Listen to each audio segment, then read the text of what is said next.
Finally మన అందరం ఎప్పటి నుంచి ఎదురు చూస్తున్నాం మన డైనోసార్ సలార్ మూవీ అయితే రిలీజ్ కావడం అయితే జరిగింది. మరి సలార్ మూవీ అయితే ఎలా ఉంది, బాగుందా లేదా, మరి ఈసారి అయితే మన డార్లింగ్ అయితే బ్లాక్ బస్టర్ అయితే కొట్టాడా లేదా అని చెప్పేసి మనం అయితే ఈ వీడియోలో అయితే మాట్లాడుకుందాం. మరి దానికన్నా ముందు అయితే కొత్త మన ఛానల్ ని చూడడానికి వచ్చిన వాళ్ళు అయితే డెఫినెట్ గా అయితే ఇలాంటి మూవీ కంటెంట్స్ కోసం, మూవీ రివ్యూస్ కోసం అయితే మన ఛానల్ ని సబ్స్క్రైబ్ చేసుకొని బెల్ నోటిఫికేషన్ అయితే ఆల్ లో పెట్టుకోండి. ఎందుకంటే మన ఛానల్ లో ప్రతి ఒక్క మూవీ కంటెంట్స్, మూవీ రివ్యూస్ అయితే వస్తూనే ఉంటాయి కాబట్టి subscribe to my channel guys. మన నన్ను కనుక అడిగితే ప్రభాస్ గారి మూవీస్ కి అసలు అయితే రివ్యూస్ తోటి అయితే సంబంధం లేదని చెప్పేసి నా ఫీలింగ్. ఎందుకంటే హిట్ టాక్ వచ్చినా కానీ, డిజాస్టర్ టాక్ వచ్చినా కానీ బాక్స్ ఆఫీస్ కలెక్షన్స్ అయితే కుమ్మేసాయని చెప్పేసి మాట్లాడుకోవచ్చు. మరి సలార్ మూవీ అయితే ఎలా ఉందని చెప్పేసి మనం అయితే మాట్లాడుకోవాలంటే, ఈ మూవీని డైరెక్షన్ చేసింది మన ప్రశాంత్ నీల్ గారు. ఏ లెవెల్లో డైరెక్షన్ ఉంటుందో మీరే ఉంచుకోండి ఒకసారి అయితే. మరి ప్రశాంత్ నీల్ గారి స్టోరీస్ అయితే కొత్తగా అయితే అస్సలు అయితే ఉండే, తెలిసిన స్టోరీని అయితే మనకైతే డిఫరెంట్ గా ఎలా చూపించాలని చెప్పేసి ప్లాన్ అయితే చేస్తాడు. అంతేకాకుండా హీరోకి ఎలాంటి ఎలివేషన్స్ ఇస్తే ఆడియన్స్ అయితే కనెక్ట్ అవుతారని చెప్పేసి ఇవే అయితే బాగా అయితే గట్టిగా అయితే ప్లాన్ చేసుకుంటూ ఉంటాడు. మరి సలార్ స్టోరీ లైన్ అయితే మీకైతే సింపుల్ గా అర్థమయ్యేటట్టు చెప్పాలంటే, కాన్సర్ అనే ఒక చిన్న గ్రామంని వాళ్ళైతే పెద్ద వరల్డ్ గా అయితే మార్చుకుంటారు. మరి ఆ వరల్డ్ ని అయితే పరిపాలించడానికి ఒక రాజు అయితే ఉంటాడు కదా, అంటే మీకు అర్థమయ్యేటట్టు చెప్తున్నారు. మరి ఆ కాన్సర్ సిటీని అయితే రాజమన్నర్ అయితే పరిపాలిస్తాడు, అదే జగపతి బాబు గారు.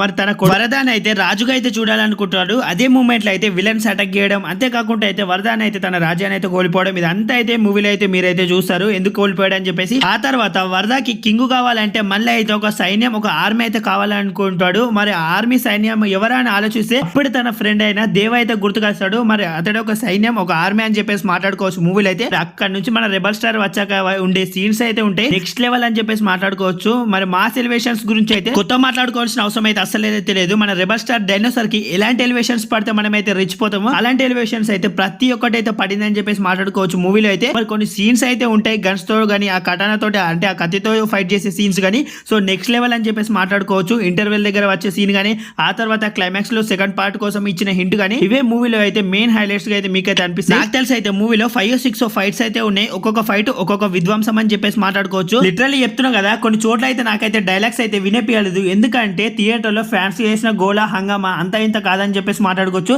ప్రతి సీన్ కి అరవడమే, అందుకే నాకైతే కొన్ని డైలాగ్స్ అయితే వినిపించలేదు, అర్థం కూడా అయితే కాలేదు ఆ డైలాగ్స్ అయితే.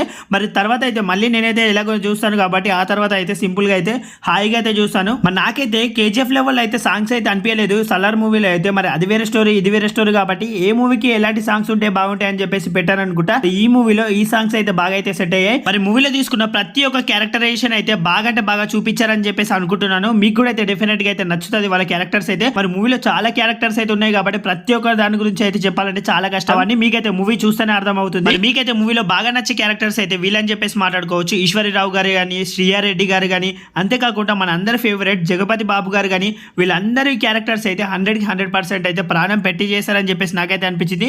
ఇంకోటి మెయిన్లీ హైలైట్ అంటే పృథ్వీరాజ్ గారు. మరి మూవీలో ప్రభాస్ గారి తర్వాత ఆ లెవెల్ ఎలివేషన్ అయిందంటే డెఫినెట్ గా అయితే పృథ్వీరాజ్ గారు తన యాక్టింగ్ తోటి కానీ, తన పర్ఫార్మెన్స్ తోటి కానీ ఇచ్చి పడేశారని చెప్పేసి మాట్లాడుకోవచ్చు. మరి మూవీ ఫస్ట్ హాఫ్ అయితే డెఫినెట్ గా అయితే ఒక ఫైర్ అయితే ఉంటుంది, డెఫినెట్ గా అయితే మీకు అయితే నచ్చుతుంది. సెకండ్ హాఫ్ కొద్దిగా అయితే స్లో అయినప్పటికీ మళ్ళీ క్లైమాక్స్ వచ్చే వరకు అయితే మూవీ అయితే అందుకుంటుంది. సో డెఫినెట్ గా అయితే మీలో ప్రతి ఒక్కరికి అయితే మూవీ అయితే నచ్చుతుంది. ఖచ్చితంగా అయితే మూవీ అయితే బ్లాక్ బస్టర్ అయితే అవుతుంది. మరి పర్ఫార్మెన్స్ గా శృతి హాసన్ గారు కూడా అయితే అందరూ ప్రతి ఒక్కటి క్యారెక్టరైజేషన్ కూడా అయితే బాగుంది. మరి ప్రభాస్ గారికి ఆ కట్అవుట్ కి పడాల్సిన ఎలివేషన్స్, మూవీలో పడ్డ సీన్స్ అయితే డెఫినెట్ గా అయితే స్క్రీన్స్ అయితే చినిగిపోబోతున్నాయి. రాసి పెట్టుకోండి, సలార్ డే 1 కలెక్షన్స్ అయితే హైయెస్ట్ అయితే రాబోతున్నాయి. మరి ఎంత వస్తాయని చెప్పేసి మీరు అనుకుంటున్నారో కామెంట్ సెక్షన్ లో కామెంట్ చేయండి. అంతేకాకుండా సలార్ మూవీని చూడని వాళ్ళు అయితే డెఫినెట్ గా అయితే టికెట్స్ బుక్ చేసుకొని అయితే చూడండి. మరి బొమ్మ అయితే బ్లాక్ బస్టర్. మరి ఎంతమంది చూసారో లేదో కూడా అయితే కామెంట్ సెక్షన్ లో కామెంట్ చేసి ఇలాంటి రివ్యూస్ కోసం, మూవీ కంటెంట్స్ కోసం మన ఛానల్ సబ్స్క్రైబ్ చేసుకొని బెల్ నోటిఫికేషన్ అయితే ఆన్ లో పెట్టుకోవడం అయితే మర్చిపోకండి. మరి సలార్ వరల్డ్ వైడ్ కలెక్షన్స్ ఎంత వస్తాయని చెప్పేసి అనుకుంటున్నారో కామెంట్ సెక్షన్ లో కామెంట్ చేయండి గైస్.